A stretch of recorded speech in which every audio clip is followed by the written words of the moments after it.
ஓம் சக்தி. ஓம் ஆதிபரா சக்தி. என் அன்பு குழந்தையே, உன்னுடைய சிரிப்பில் மறைந்திருக்கும் வழிகளை நான் அறிவேன் கண்மணி. இப்பொழுது உன்னுடைய மனதில் நீ எத்தனை பாரங்களை சுமந்து கொண்டிருக்கிறாய் என்பது எனக்கு நன்றாகவே தெரிகிறது. யாரையும் குறை சொல்ல நான் விரும்பவில்லை. என்னுடைய இளமைக்கு என் விதியே காரணம், என்னுடைய கர்ம வினைகளே காரணம். இதற்கு மேல் என்னால் முடியாது அம்மா என்று நீ அழுது புலம்பிக் கொண்டிருப்பது எனக்கு நன்றாக கேட்கிறது. என் தங்க பிள்ளையே, உன்னிடம் சில விஷயங்களை நான் பகிர்ந்து கொள்ள நினைக்கின்றேன். என்னுடைய வார்த்தைகளை இடைவிடாது முழுமையாக கேள். இப்பொழுது உன்னுடைய பிரச்சனை தான் என்ன? ஆறுதலும் வேண்டாம், பாசமும் வேண்டாம், எதுவுமே வேண்டாம். இதில் எதுவுமே உண்மையல்ல. பார்த்து பார்த்து மனம் நொந்து நொந்து மனப்பாறையாக மாறிவிட்டது. தனிமையில் இருக்கவே நான் விரும்புகின்றேன் என்றுதான் நீ மனதிற்குள் மறுகிக் கொண்டிருக்கின்றாய். என் கண்மணியே, எத்தனை முறை உன்னிடம் நான் கோரினாலும் ஒரு உண்மையை நீ உணரவும் ஏற்றுக்கொள்ளவும் மறுக்கின்றாய். என்னவென்று தெரியுமா? இந்த உலகில் யாரும் யாருக்கும் சொந்தமில்லை. எதுவுமே இங்கு நிரந்தரமும் இல்லை. தாய் தந்தையாக இருந்தாலும் சரி, கணவன் மனைவி, பிள்ளைகளாக, சகோதர சகோதரிகள், ஏன் இன்றும் பிரியாத நண்பர்களாக இருந்தாலுமே சரி, யாரும் இங்கு யாருக்கும் சொந்தமில்லை. எல்லோரும் அவரவருக்கு விதிக்கப்பட்ட கடமையை செய்யவே வருகிறார்கள். அவரவர்களின் கடமை முடிந்ததும் உன்னை விட்டு விலகி செல்ல வேண்டும் என்பதே அவர்களுக்கு விதிக்கப்பட்ட கட்டளையாக இருக்கும். இதனை நீ ஏற்றுக்கொள்ள சற்று கடினமாக இருந்தாலுமே இதுதான் உண்மை. ஆனால் உனக்கு இன்று படைக்கப்பட்ட, உனக்காக விதிக்கப்பட்ட ஒரு உறவு இருக்கிறது. அது என்றும் எந்த சூழ்நிலையிலும் உன்னை விட்டு விலகாது. அது இன்றும் உன்னுடைய நிழலாக உன் கூடவே இருக்கும். என்ன அம்மா, இங்கு யாருக்கும் சொந்தமில்லை, எதுவும் நிரந்தரமில்லை என்று கூறுகிறீர்கள். இப்பொழுது நீங்களே உனக்கான ஒரு உறவு இருக்கிறது என்று கூறுகிறீர்களே என்று கேட்கிறாயா என் தங்கமே? ஆம் கண்மணி, உனக்காக ஒரு உறவு உன்னுடன் தான் இருக்கிறது. யாரென்று உனக்கு தெரியுமா? உனக்கு உறவு நீ மட்டும்தான். உன்னையே நீ நேசிக்க பழகு, வாழ்க்கை இனிமையாகும். ஒன்றை மட்டும் கூறுகிறேன், நினைவில் நிறுத்திக்கொள். அன்பை யாரிடமும் கேட்டு வாங்காதே, அது நிலைக்காது. அக்கறையை சொல்லி பெறாதே, காதலை பிச்சை எடுக்காதே. இவையெல்லாம் கிடைக்காத இடத்தில் நீ என்றும் ஒரு நொடி கூட இருக்காதே. திமிர்கொள், தனிமையில் நிறைந்து திறமையை செதுக்கு, தன் நம்பிக்கையை பன்மடங்காக வளர்த்துக்கொள். என் தங்கமே, இந்த உலகில் யார் இருந்தாலும் இல்லாவிட்டாலும் பூமி சுற்றுவது நிற்காது. உன்னுடைய விதி உள்ளவரை உன்னுடைய பயணம் தொடர்ந்துதான் ஆகும். மரணம் வரை கூட வருபவர்கள் யாரும் இல்லை இந்த உலகில். உனக்கு நீ மட்டும்தான் உறவு. புரிந்து நடந்து கொள். உனக்கு துணையாக என்றும் நான் இருக்கின்றேன். உன்னை பாதுகாத்து கரை சேர்ப்பது என்னுடைய பொறுப்பு. கண்ணீரை துடைத்து கொண்டு எழுந்து வா என் தங்கமே. உன் வாழ்க்கையில் சந்தோஷமான விஷயங்கள் உனக்காக காத்திருக்கிறது. நம்பிக்கையோடு காத்திரு. எப்போதும் உனக்கு துணையாக உன் அன்னை உன் கூடவே உனக்கு நிழலாக வருவேன். நல்லதே நினைத்தால் நல்லதே நடக்கும். ஓம் சக்தி. ஓம் ஆதிபரா சக்தி. என் அன்பு குழந்தையே, இன்று உனக்கான நல்ல நேரத்தை குறித்து கொண்டே உன்னை சந்திக்க வந்திருக்கின்றேன். என் தங்கமே, இதை கேட்கும் நொடி முதலே உன்னுடைய வாழ்க்கைக்கான சுப முகூர்த்தம் ஆரம்பமாகும். உன் வீட்டில் ஒரு சுப நிகழ்ச்சி நடக்கப் போகிறது. நீ இத்தனை காலமாக காத்திருந்த அந்த நல்ல காரியம் நடப்பதற்கான சூழல் இனிதே உருவாகும். தங்கமே, இப்பொழுது உன் மனதில் ஓடிக்கொண்டிருப்பது, அம்மா தினமும் இதையேதான் சொல்லி கொண்டிருக்கிறீர்கள், நல்லது நடக்கும், இதுக்கு நடக்கும், கேட்டது கிடைக்கும், இன்று நடக்கும், நாளை நடக்கும் என்று சொல்லிக்கொண்டு இருக்கிறீர்களே தவிர இதுவரை என் வாழ்வில் ஒரு நல்லதும் நடந்த பாடில்லை.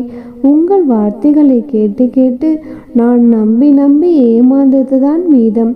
கடைசியில் நீங்களும் இந்த மனிதர்களை போன்று என்னை ஏமாற்றி விட்டீர்களே அம்மா, இது நியாயமா? இன்னும் எதை நம்பி என்னை காத்திருக்க சொல்கிறீர்கள்? இத்தனை காலம் நடக்காத நல்லதா இனிமேல் நடக்கப் போகிறது? எல்லாம் முடிந்தாகிவிட்டது. என்னுடைய வாழ்க்கை அவ்வளவுதான். கடைசி வரை நான் இப்படியே கஷ்டப்பட வேண்டும் என்றுதான் என் தலையில் எழுதி இருக்கிறது. இதற்கு மேலும் உங்களுடைய வார்த்தைகளை நம்பி ஏமாற நான் தயாராக இல்லை என்று மனம் வெறுத்தே போய்விட்டாய். என் கண்மணியே, யார் சொன்னது எல்லாம் முடிந்துவிட்டது என்று, இனி செய்வதற்கு ஒன்றுமில்லை என்று? கடைசி வரையிலும் நீ இப்படியேதான் கஷ்டப்பட வேண்டும் என்று நான் சொன்னேனா என்ன? எதுவும் இன்னும் முடிந்து விடவில்லை. இனிதான் உன்னுடைய நல்ல வாழ்க்கை ஆரம்பமாக போகிறது. நீ என்னை நம்பி வந்த என் பிள்ளை, உன்னை நான் எப்படி கைவிட்டு விடுவேன்? நினைத்த வாழ்க்கை அமைந்த இன்பத்தில் வாழ்பவர் சிலர், நினைத்த வாழ்க்கை கிடைக்கவில்லை என துன்பத்தில் வாழ்பவர் சிலர், தமக்கான வாழ்க்கையை வாழ வேண்டும் என சிலர். இப்படி எந்த நிலையில் இருப்பவர்களும் என்னை தேடி வந்துவிட்டால் அவர்களை ஒரு பொழுதும் நான் கைவிடுவதில்லை. இந்த அம்மன் உனக்கு கஷ்டங்கள் தரும் பொழுது கலங்கி கொண்டிருக்காதே.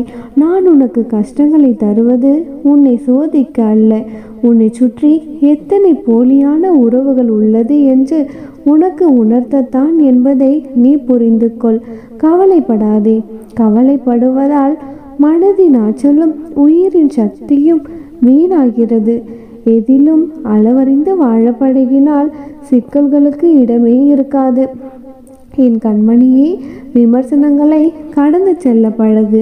ஏனென்றால் தெருநாயின் எல்லை தெருவின் முடிவு வரைதான். வாழ்க்கையில் தடுமாற்றம் வரலாம், ஆனால் உன்னுடைய மனம் தடுமாறினால் உன் வாழ்க்கையே தடமாறிவிடும் என்பதை மறந்து விடாதே. உனக்கு பிடிக்காத தேவையில்லாத விஷயங்கள், அற்பமற்ற கேள்விகளுக்கு பதில் சொல்லாமல் இருந்தாலே உனக்கு அத்தனை பிரச்சனைகளும் தீரும். தங்கமே, இவ்வுலகில் இயல்புகளை புரிந்து கொள். நாட்களில் நல்ல நாள் கெட்ட நாள் என்று எதுவும் இல்லை. ஒவ்வொரு நாளும் நமக்கு மறைமுகமாக பல பாடங்களை உணர்த்தி கொண்டுதான் இருக்கிறது. அதனால் உனக்கான நல்ல நேரம் வரவில்லை, நல்லது நடக்கவில்லை என்று தயவு செய்து புலம்பிக் கொண்டிருக்காதே. எல்லா நாளும் உனக்கான நல்ல நாட்கள் தான். அதனால் சந்தோஷமாக இரு. நீ எப்பொழுதும் ஒரு பூவை போல இருக்கத்தான் ஆசைப்பட்டு கொண்டிருக்கிறாய். அழகாக மலர வேண்டும், கண்களுக்கு அழகாக இருக்க வேண்டும், சந்தோஷமாக தன்னை வைத்து கொள்ள வேண்டும் என்று நீ எப்பொழுதும் நினைத்து கொண்டிருக்கிறாய். ஆனால் தங்கமே, இந்த அம்மா உன்னை ஒரு பொழுதும் பூவாக பார்ப்பதில்லை. இதுதான் உண்மை. பூவானது காலையில் பூத்து மாலையில் வாடிவிடும். எத்தனை அழகாக இருந்தாலுமே கூட, எத்தனை சந்தோஷமாக இருந்தாலுமே கூடிய விரைவில் அது வாடிவிடும் அல்லவா? அதனால்தான் நான் என் பிள்ளைகளை ஒரு பொழுதும் மலராக பார்ப்பதில்லை. நான் உன்னை மரமாக முயற்சி செய்து கொண்டிருக்கின்றேன். விருட்சமாக பறந்து வேரூன்றி நிற்க வேண்டும். நீண்ட காலங்கள் செழித்து நிற்க வேண்டும். உன்னை மட்டுமன்றி மற்றவர்களுக்கும் நிழல் கொடுக்கும் மரமாக நீ இருக்க வேண்டும். தங்கமே, பூவை ரசிப்பது போன்று அத்தனை எளிதாக யாரும் மரத்தை ரசித்து விடுவதில்லை. ஆனால் பூவை விட 1000 மடங்கு பழங்கள் மரம்தான் தரும். தன்னை யாரும் ரசிக்கவில்லை என்று ஒரு நாள் மரம் வாடி விடுவதில்லை. இன்னும் இன்னும் பலம் கொண்டு தன்னுள் 1000 பூக்களை பூக்க வைத்து கொண்டே இருக்கும். சக்தி கொண்டு வளர்கிறது. கல்லடியே பட்டாலும் கனியை மட்டுமே மரம் தருகிறது. பூவை கிள்ளினால் வாடி விடுவதை போன்று மரத்தை அத்தனை சுலபமாக வாட வைக்க இயலாது. அதே போன்று நீயும் மன தைரியத்துடனும் தன்னம்பிக்கையுடனும் வளர்ந்து வர வேண்டும். யார் ஒருவர் ஏதேனும் சொல்லிவிட்டாலும் உனக்கு எதிராக ஏதேனும் செய்து விட்டாலோ உடனே வாடி போகிறாய். எதிர்த்து நில் செல்லமே. எந்த ஒரு சிறு சிறு பிரச்சனைகளுக்கும் கலங்கி கொண்டே இருக்காதே. ஒவ்வொரு பிரச்சனை வரும்பொழுதும் நான் தாயின் பிள்ளை, வேரூன்றி வளர்ந்து வந்த மரம் நான், என்னை அத்தனை எளிதில் சாய்த்து விட முடியாதென்று உனக்குள் நீயே சொல்லிக்கொண்டு வா. தங்கமே, இந்த மரம் என் அம்மனால் வளர்க்கப்பட்ட மரம். இதற்கு வேறாக இந்த அம்மனே இருக்கின்றேன். விருட்சமாக வளர்ந்து காலம் காலமாக வேரூன்ற போகும் இந்த மரத்தை அத்தனை எளிதில் யாரும் வெட்டிவிடவே முடியாது. நான் என் தாயின் பிள்ளை என்று வெறுமனே வாய் வார்த்தைகளில் சொல்லிக் கொண்டிருக்காதே.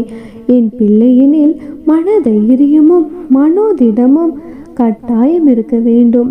எது நடந்தாலும் நான் எதிர்த்து நின்று வென்று விடுவேன் என்ற தைரியம், எல்லாம் நன்மைக்குத்தான் நடக்கும் என்று நம்பிக்கையும், நான் என் அம்மனின் பிள்ளை, எதற்கும் பயப்பட மாட்டேன் என்ற கர்வமும் கட்டாயம் இருக்க வேண்டும். இவை எல்லாவற்றையும் நீ கடைபிடித்து வந்தால் நீ என் பிள்ளை என்று நானும் கர்வம் கொள்வேன். புரிந்து கொண்டாயா செல்லமே? இனி நீ நம்பிக்கையோடும் தைரியத்தோடும் இரு. நான் உனக்கு வாக்களித்தபடியே உன் வீட்டில் ஒரு சுப நிகழ்ச்சி நடக்கப் போகின்றது.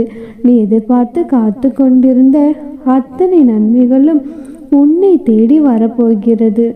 இத்தனை நாள் காத்திருந்த காத்திருப்புக்கான பலன்களை இரட்டிப்பாக அனுபவிக்கப் போகின்றாய். நீ நம்பிக்கையோடு மட்டும் இரு. எல்லாவற்றையும் நானே சரி செய்து நான் உன் வாழ்க்கையில் நல்லதை நடத்தி தரப்போகிறேன். நம்பிக்கையோடு இருந்தால் நிச்சயம் நல்லதே நடக்கும். எப்பொழுதுமே நானே உனக்கு துணையாக இருப்பேன். உனது கிரக நிலையை நல்ல நிலையாக மாற்றி உன் வாழ்க்கையில் சீரும் சிறப்பும் கொடுத்து உன்னை சந்தோஷமாக வாழ வைக்க வேண்டியது இந்த அன்னையின் பொறுப்பு. இனியெல்லாம் நல்லதாகவே நடக்கும். ஓம் சக்தி, ஓம் ஆதிபரா சக்தி.